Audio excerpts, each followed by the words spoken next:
guys, Jenny with onfirefit, and this video is long overdue. I am actually getting ready to film a different high heel hallelujah, but I really wanted to give you a little intro into the video that you're going to watch. I met up with the original photographer, who is a man that I trust and respect and have had a wonderful experience getting to know. My husband was all on board because of how we have this mutual respect for one another and kindness. And I just wanted you to receive with an open heart the conversation that you will witness in this upcoming video. I have a big, diverse group of people that come to me. Some come to me from a Christian standpoint, and some come to me from a standpoint of having a foot fetish, and you may be both. But the main thing that I want you to really consider is when Jesus, if you are one of my Christian friends, that when Jesus came to earth, he was there for everyone. He talked to everyone. He sat with people that were different than him, loved people, all people. He went to the cross for everyone. And so we need to approach all people with that kind of love and respect. And I have been honored and blessed to be able to meet with the original photographer in that same context, and that he is willing to talk to me as being a person that's a little different than him. We come from different perspectives. We have different ways of living our lives, and we have different ways of finding where we do our meditation, prayer, things like this. But the main thing is we have been able to have conversations with respect and love. I had my husband watch this video that you're about to watch, and he was all for it. He is very much a big supporter, and one of the overriding themes with him is having conversations with people. He's especially in the realm of politics, and just how we seem to have very opposing viewpoints a lot in our world, and then we let that cause a lot of friction and butting of heads. But he has always been of the mindset that we should have conversations, and so he was in full support of this and of the work that I am doing with the original photographer. So I hope that you will take that all into consideration. Listen to the very end, watch for how love and respect is the theme. And I'm so glad that you're here with me. But now let's get on with the video. Hi guys, Jenny with onfirefit, and welcome to a new episode. I am here today with my friend, the original photographer. Hey everybody. I am so excited about this because some of you know the story a little bit about me doing a podcast with the original photographer, and I had questions about how that came about, and now I have the opportunity to be in person doing a YouTube video, which I don't know if I would have ever imagined that I would have had this wonderful opportunity. And I wanted to share with you all how this came about, and I want to talk to him and have him talk to you. And it's going to be a little more casual conversation type of situation. I do not have a preset question list. I have a general idea of where we're going with this, so it's going to be casual and fun. But I just wanted to do this because I have learned so much from this man in this whole process, and just how he approaches people. And you know that I have a message of love, and I come at the world in a position of love, but I tend to try to see people the way I think God sees them. And he has a slightly different approach, but we both have this love connection. Can you say that? Isn't that a show? Love Connection or something like that? I think that is a show. Yeah. But anyway, we have this place where we both approach the world through love, and maybe from different angles. But I've learned so much from him, and I wanted to share some of that amazingness that I have experienced through the way that he approached me in the podcast, how I even got to the point of doing a podcast with him and then doing a photo shoot with him. I've had opportunities before to do not a podcast, but photo shoots, and I just never felt like comfortable, or it just didn't feel right to me at the time. And at this time, it all kind of came together, and I thought it would be great to share that with you. My husband, after he heard the podcast, was like, absolutely, you can do a photo shoot with him, because I know what kind of guy he is. Like, I can tell how he is with you. And because of that, it made it super easy for me to just jump into it. And then his lovely wife that was there, and just beautiful. We had a great experience, but I wanted to talk to you about that, share some of that. And I'm going to try not to talk as much, but I felt like I needed to give a little more of an intro, and you all know that I use my hands way too much. So, okay, so I would like to ask you how you, first, let's just talk way back to the beginning, how you found me, or that first stage. So let me jump in by first thanking you for having me on your channel, because I never thought this would happen. And so that's a pretty awesome experience, number one. Number two, for our spouses to give us the space to meet and create. And number three, to your fans, my fans, friends and followers, for their responses to us that they give us an even greater place to go to create together. My story is different from your story. My stories, I'm more into energy work and so chakra alignment and things like that.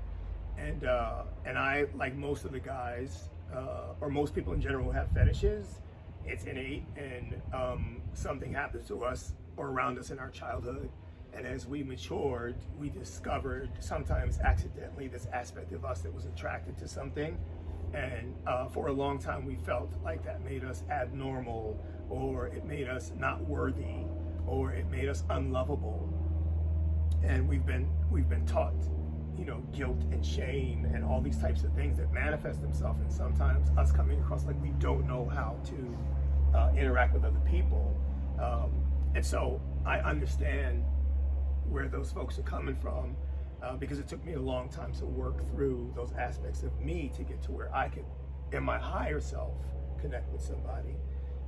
And so with you, and I say this every time, your feet stopped me, but who you were as a person kept me.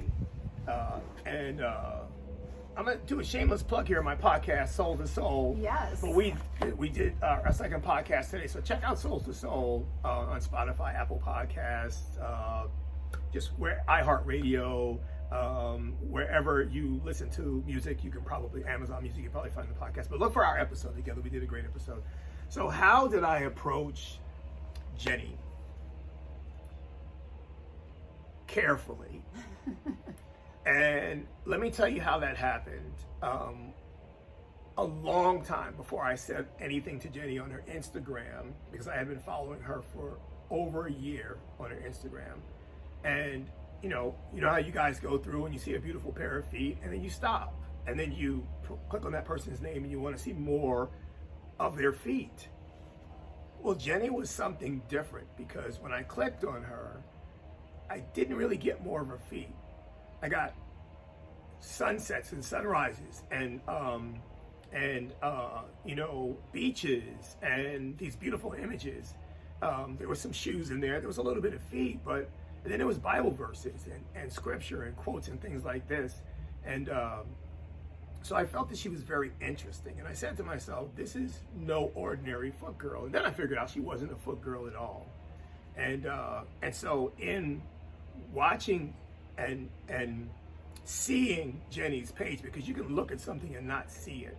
And in me seeing Jennie's page, I felt at a certain point that it was okay for me to approach her.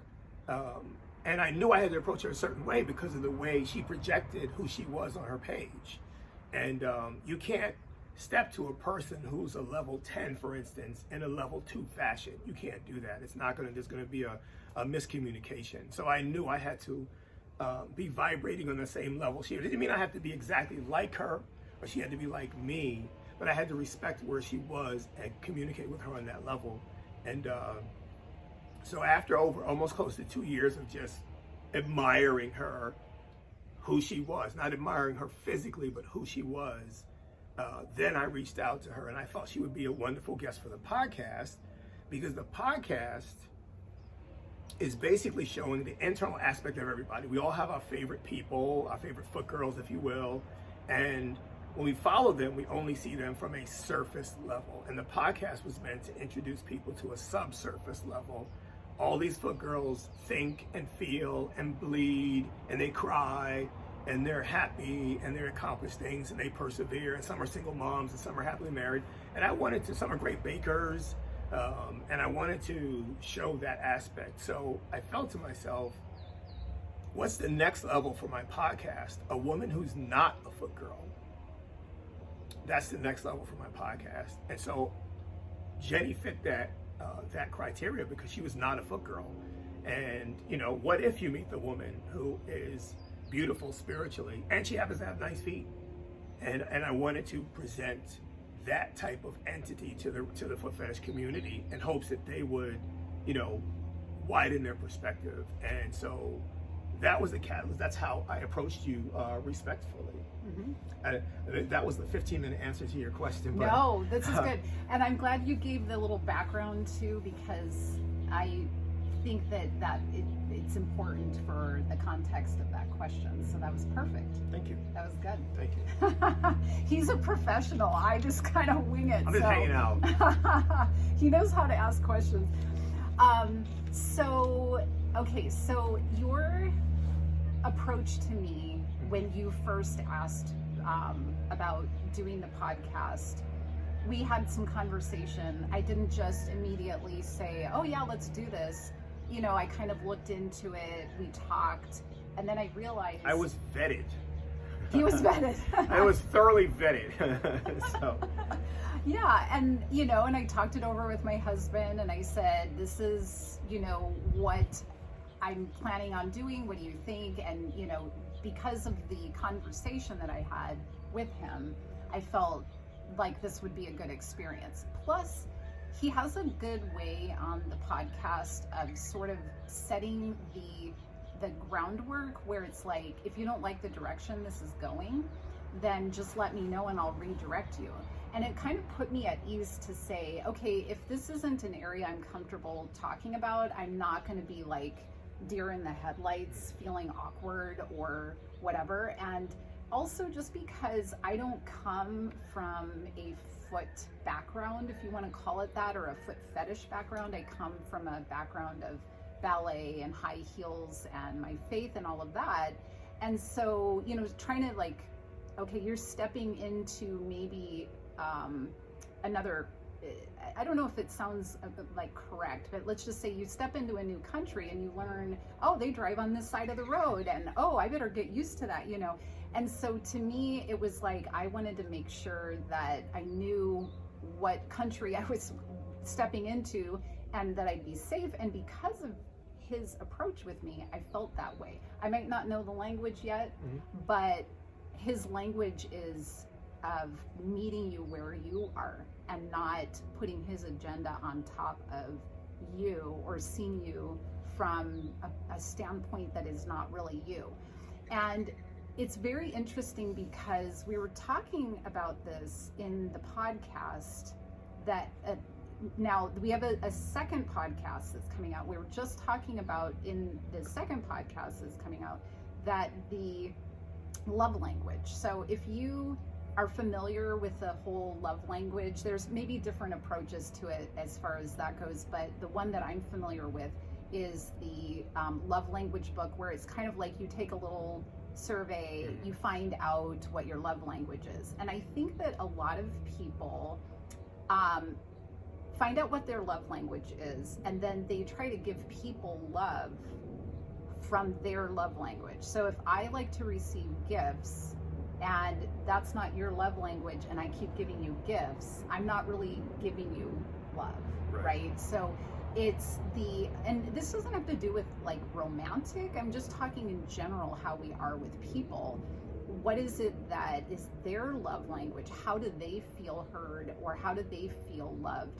Because in this world, we need more of that more than anything. There's so much of the opposite, or very self-centered and oriented. So he has a way of finding out, you know, how you tick and then tapping into that. And so I wanted to ask you, with whatever level you're comfortable with, how did you get to that point? Like, have you always been that way? Have you always had that? Or did you have to go through a process? You know, is there a background or an influential person that helped you with that?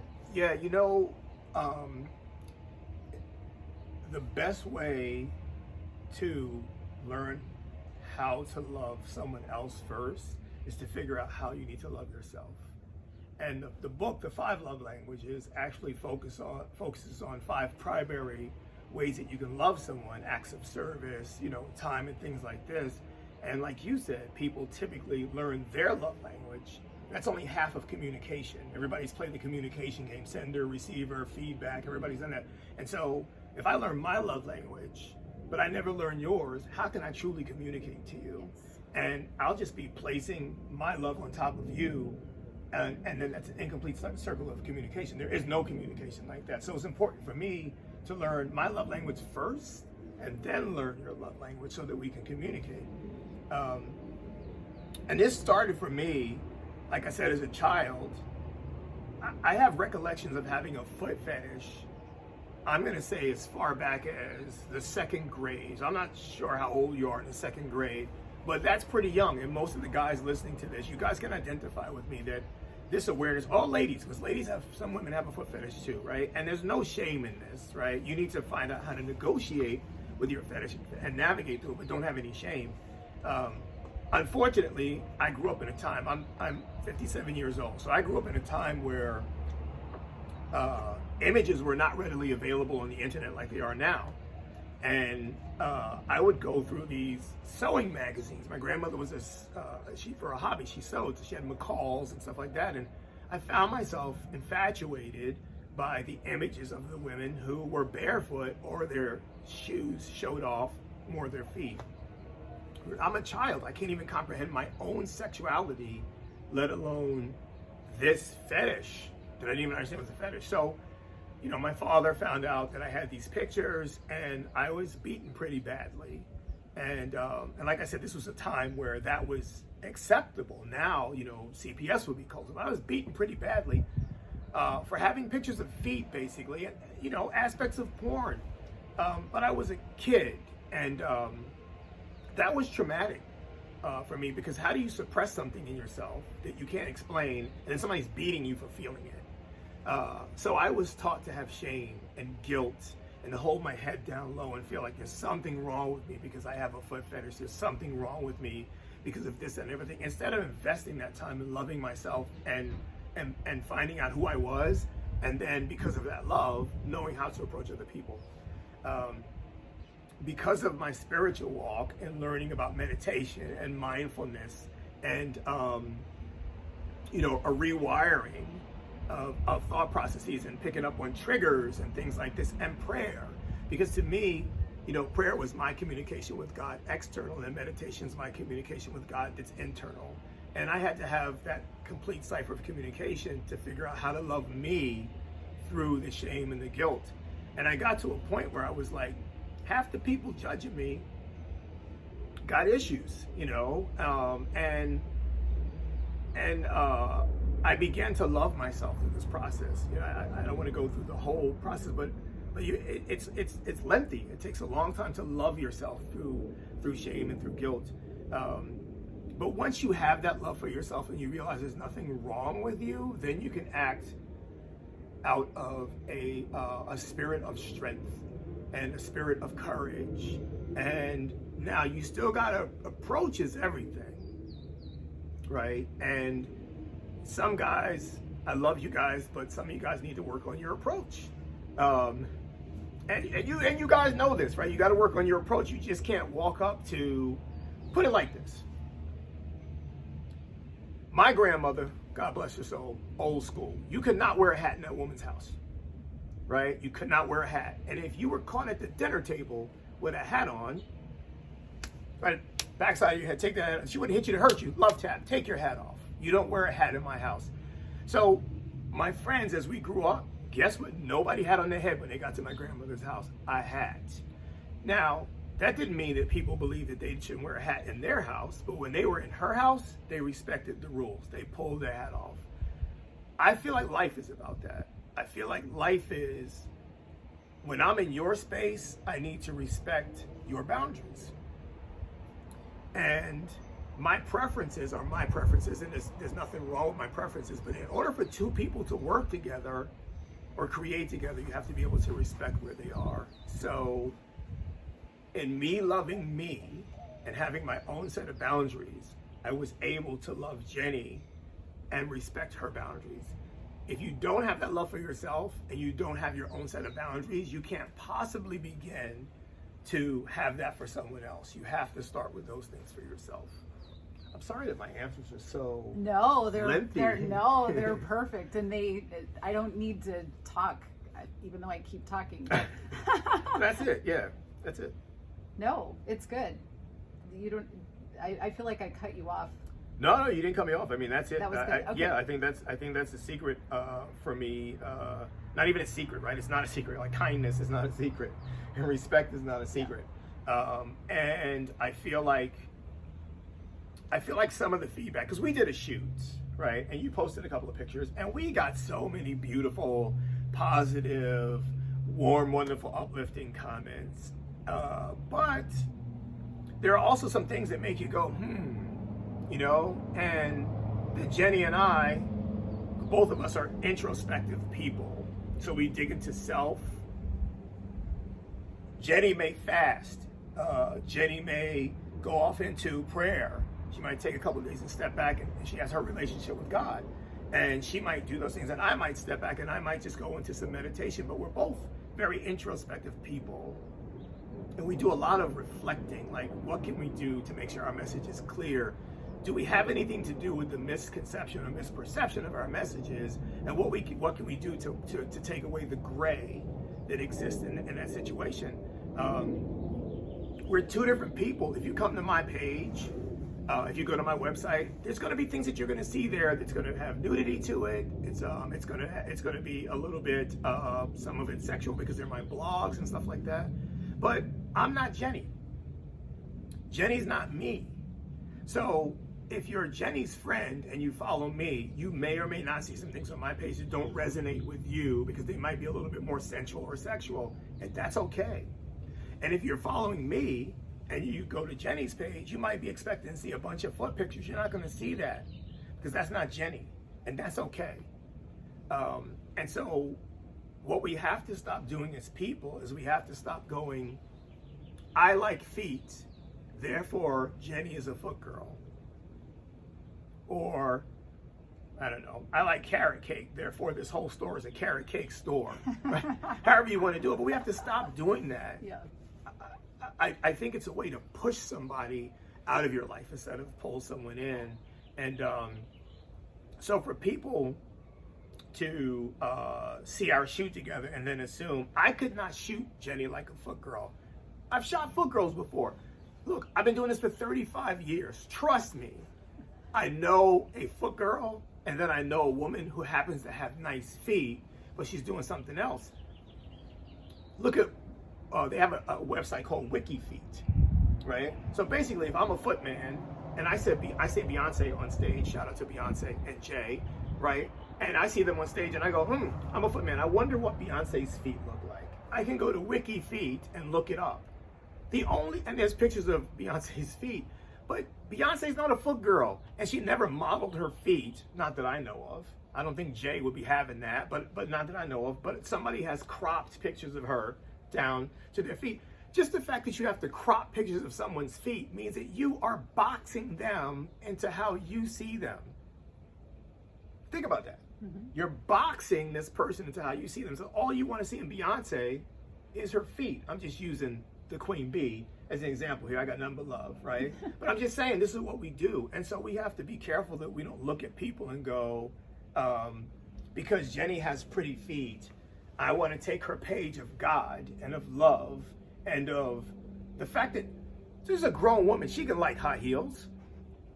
Her husband buys those things. He's a grown man, he can buy his wife high heels. Neither one of them has to have a foot fetish. They can just like high heels and how they make you feel. A lot of women tell me high heels make them feel empowered. Sometimes short women like to wear high heels and make them look taller. But what I'm saying is that we can't take that magnificence of any person and this is who you are. I don't think it's cool to tell someone what they are when their message is as bright and clear and powerful. I don't do everything like Jennie. Jennie doesn't. We're two different people, and this is exactly why this is so important, because I'm a foot guy. Jennie's not a foot girl. Yet today is our second shoot together, and today is our second podcast. And that's because of God. That's because of love. That's because of respect. That's because of boundaries, and that's because of meeting people on the bridge. So I think instead of us sitting on one side of the bridge going, no, you come over this way, and the other guy going, no, you come over this way, or I'll meet you if you do this, then you guys just meet in the middle. You don't have to sacrifice who you are to meet in the middle. You might gain something. Through my relationship with Jennie and her husband, I have grown as a person, because this is what people do when they come together for love purposes. People grow, and I have grown, and I would venture to say Jennie has grown too. Yes. But this is what happens when you come together for love. It's all for love. If you're here for something else, then I think you're missing your mark. It's all for love. It's all for love. And so we get together in this positive space and we create, and it's beautiful, and we have so much content that we're getting ready to drop on you. Who knew that people were gonna like Jennie in flats? He brought out the flats in me. Raise your hand if you knew Jennie was gonna look good in flats. You're so funny. Right? She's always been in heels. I mean, most of the time heels. Every once in a while it's a flat or two, but specifically, I shot her in flats, and we're gonna do some more flat shooting today. But who knew? I did. Your boy did. The original photographer. I knew, and the only reason, or the only way she gave me the space to do that is because I honored where she was. Yes. So that's it. That's beautiful. That's it. I feel like we have so much more we could talk about. So I don't want to make this video too long, but I have more I want to say. So what do you think? Do we need to phase 2? Let's phase 2. You know why? Because we got shoes. This girl and her shoes. We got shoes. And she has a very interesting spin. I mean, you know, she's always putting a spin on footwear. There's a very interesting spin on shoes and how we as men with fetishes approach the, you know, and go into the different mindset represented by shoes. So I think we should probably make that a second video. Okay. I think we're gonna do a second video, a part 2. Yeah, I think that's a good idea, and we will. I hope that you get the message here of how this came about, since I did have questions from people about how did this go down or how did this all come about, and I think that, you know, I love conversation. I love that people ask questions. I would much rather have you ask a question than assume something. So this was the perfect opportunity to kind of explain to you how this all came together and what a fantabulous guy this is that I got to do a podcast, now a YouTube video, and photo shoots. So anyway, did I leave out anything for this video? No, And you explained how to find you?